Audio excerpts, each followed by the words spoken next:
First of all, I would like to congratulate Sri Nirmala Sitaramji, Karadji and the whole finance team for having put up a good effort post-COVID also and during COVID also, sir. This is evident from the fact that tax buoyancy has improved and the GST collections have gone up substantially. So I think they need a good appreciation for this. Our party appreciates their effort in the country's perspective, sir. Before I go into the national perspective, I would like to talk about the state issues because of the paucity of time. Sir, the first and foremost thing, sir, what was promised to us during bifurcation of the state is Polavaram project. There is huge confusion, sir, for Polavaram project. We have asked hundreds of times. It was clearly written in AP Reorganization Act that Polavaram project will be completed in total and be handed over to the state, sir. And the state had already spent money on that, which was supposed to be taken up as equity. But every day, sir, every day there is some issue or the other, and there is some litigation which is coming up from, say, if it is not from Jal Shakti, it is from Finance Department. This is not fair.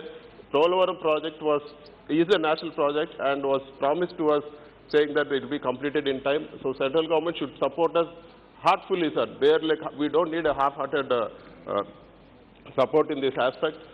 And I would also like to bring to the notice of the government that Visakhapatnam steel plant is very important. It's something to do with the sentiment of the state.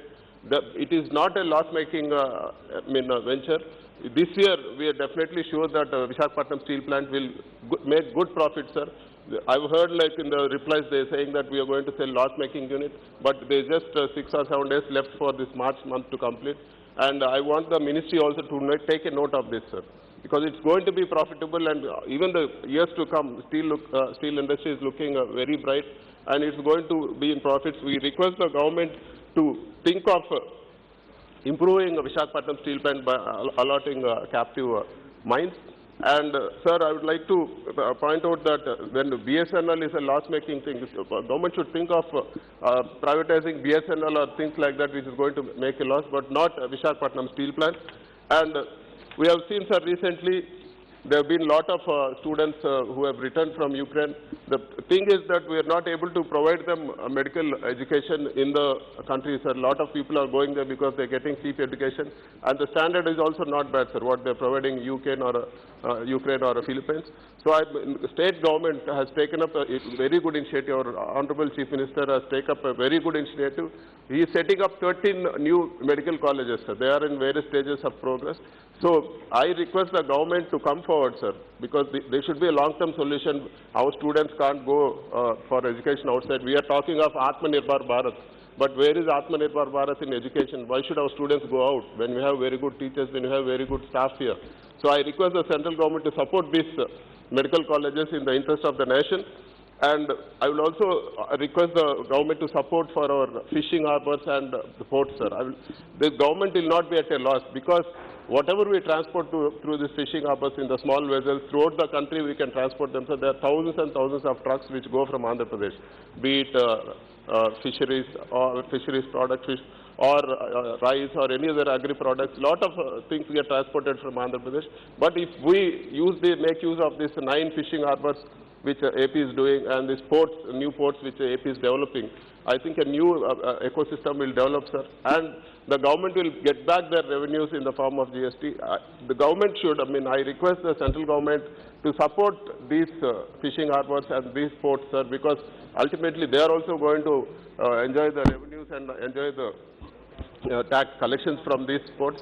And the money will be recovered in a very short span. It makes very good business sense for the central government also, and it will be useful for the public also, sir. So I request the government to support these ports and fishing harbors, and they are dues for AP Civil Supplies Corporation, sir. Right from 2013-14, it is the money which has to be reimbursed for the state. More than 1,700 crores is pending.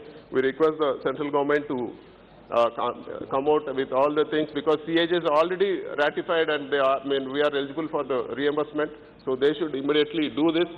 And first and foremost thing in the BJP manifesto in 2014 when they went for the elections was a special category status.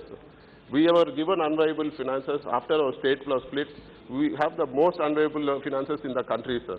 So we demand special category status. We want the government to keep up its word.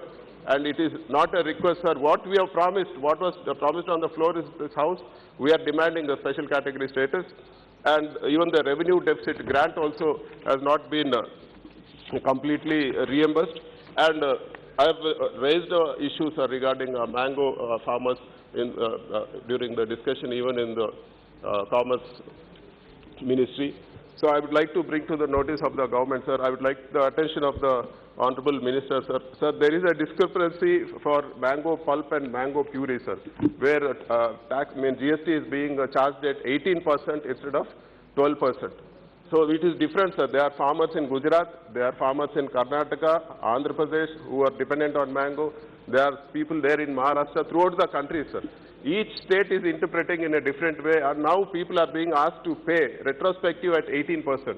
So it's going to hit the poor farmers and it's going to kill the industry, sir. This is not a good move. So I request the government to inform the concerned authorities. We will submit a representation of the same also, sir. The farmers should be protected and the tax slab should be at 12%. I will tell you why, sir, because this is just an intermediate process. There is no loss to the government because it is not the final product what they are going to sell it. And there are various other issues also for the farmers, sir. For example, if you are transporting fish with ice, there is no GST. But if you transport cut fruit in ice, adding some salt as preservative, they are charging 5% GST, sir. This is not fair. So I request the government to sit with the Food Process Association, with the Farmer Association, and sort out all these glitches which is there, because it is something to do with lives of lakhs and lakhs of farmers, sir. Please take this at topmost priority and sort this issue, sir. Sir, I like to proudly tell that all 40,000 government schools in our state are being renovated in Nadu Nedu, sir. They are on par with corporate schools, and the gross enrollment ratio is going up. And I've been asked for recommendation letters for admission into my constituency government schools, sir. They're putting up no admission, there's no admission boards for these schools, sir.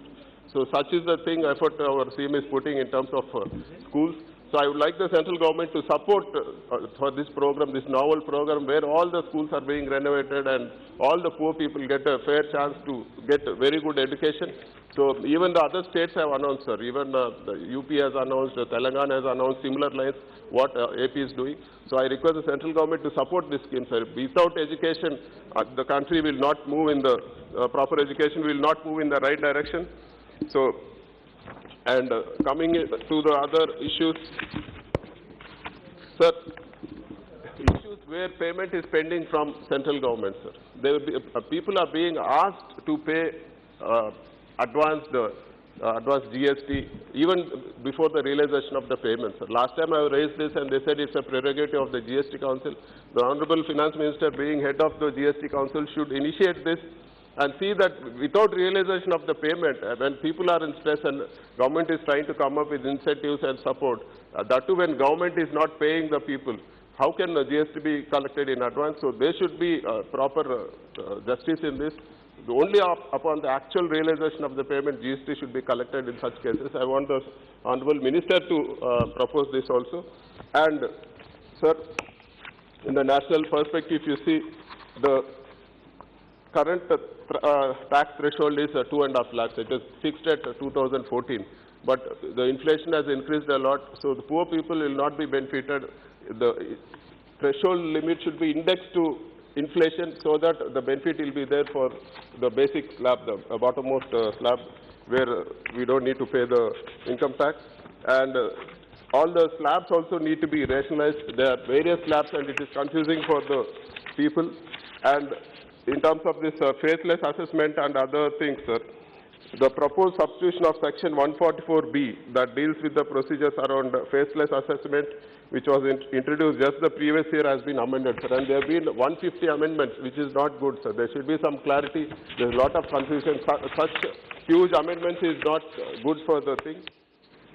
And, sir, important thing I would like to bring to the notice of the Honorable Minister also is that the decreasing interest rates for various savings schemes, sir. Recently we have seen PF deposits were slashed for 2021-22 from 8.5 to 8.1, sir. After COVID and during the COVID, people have spent a lot of money, sir. Poor people, directly, indirectly, they've spent a lot of their money. They lost their lifetime savings. So I think even the small changes will make a big difference for the poor people. I think the government should step in and come forward and see that it is not reduced.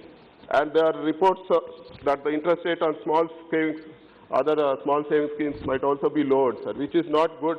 So we want the government to intervene and see that the interests don't come down on the savings of poor people. And the one good thing that the government has done by amending Section 115 BBH of the IT Act, they have put tax on cryptocurrency, which is good. Without banning that cryptocurrency, they have put tax. It's a good move. But retrospective tax on anything, even be it cryptocurrency or anything, is not good. So the retrospective tax must be rethought and relief to startups and manufacturing companies, sir. If you see, the government is continuing the 7% concessional tax rate for till March 24, which is a welcome move. And additionally, even they are doing incentives for startups before March 23, which is also a welcome thing. Sir, we want proper utilization of the Startup India scheme, where only 37.46% of the funds was used and only a meager 50 crores has been allotted. This is a very good scheme for encouraging entrepreneurs. So I think the government should make sure that more people get benefited of the scheme and remove the glitches, because we are not even able to spend what was allotted, and very small amount has been allotted, only 50 crores, 2 minutes. Sir, if you see the most important thing, sir, we are talking of a cooperative federalism and Sabka Saath, Sabka Vikas. But if you see the total gross tax revenue collected is 27.5 trillion, sir. In that, the states are getting only 8.1 trillion. And if you see what the Finance Committee has recommended, they have recommended 41%, sir. But actually, if you see, there is 18% surcharges and cesses which is being doing. And states are getting only 29%, which is not fair, sir. So government should, in the true spirit of cooperative federalism, they should help the states. It is, when the government is, central government is saying Sabka Saath, Sabka Vikas. Now it is like Sabka Saath, Center Ka Vikas, sir. It should be, states also should be treated fairly. They should get their funds. And in the end, sir, I would like to again reiterate that AP Reorganization Act, lot of issues have been pending in the AP Reorganization Act. I want the central government to, central ministers and central government to step forward and sort out the issues for Andhra Pradesh. Thank you very much, sir.